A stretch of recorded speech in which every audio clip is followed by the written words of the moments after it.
ঢাকা 4 সংসদীয় আসনের ৫২ নং ওয়ার্ড কর্তৃক আয়োজিত আজকের এই পথসভায় সম্মানিত প্রধান অতিথি হিসেবে উপস্থিত থাকবেন ঢাকা 4-এর ধানের শীষের কাণ্ডারি, জনতার নেতা, ঢাকা 4 মাটি ও মানুষের নেতা জনাব তানভীর আহমেদ রবিন ভাই। আজকে সভাপতিত্ব করবেন ৫২ নং ওয়ার্ডের জনতার কাউন্সিলর, ৫২ নং ওয়ার্ড বিএনপির সংগ্রামী সভাপতি রবিউল ইসলাম দীপু ভাই।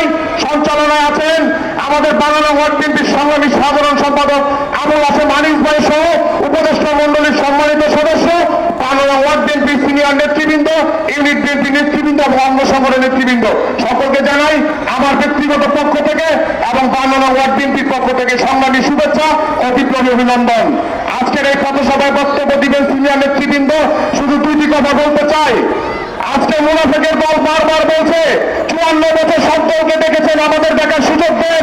আমি বলতে চাই ৫৪ বছর জাতি আপনাদের দেখেছে।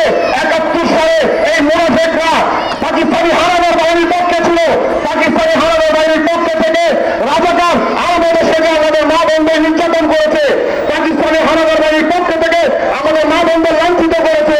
এই স্বৈরাচারের সাথে সাথে ছিল, এই খুনি হাসিনার সাথে ছিল। গত ১৭ বছর তারা আওয়ামী লীগের লুঙ্গি নিচে থেকে রাজনীতি করেছে। আজকে তারা বড় বড় কথা বলতে চায়। আমি স্পষ্ট ভাষায় বলতে চাই, এই মুনাফিক মিথ্যাবাদীদের আগামী ১২ তারিখ জনগণ ব্যালটের মাধ্যমে ইনশাআল্লাহ জবাব দিবে এবং ৫২ নম্বর ওয়ার্ড থেকে আমরা আমাদের তানভীর আহমেদ রবিন ভাইকে বিপুলভাবে জয়যুক্ত করে আমরা ইনশাআল্লাহ ঘরে ফিরে যাব। এই আশা প্রত্যয় ব্যক্ত করে আমি আমার বক্তব্য এখানে শেষ করছি। আল্লাহ হাফেজ।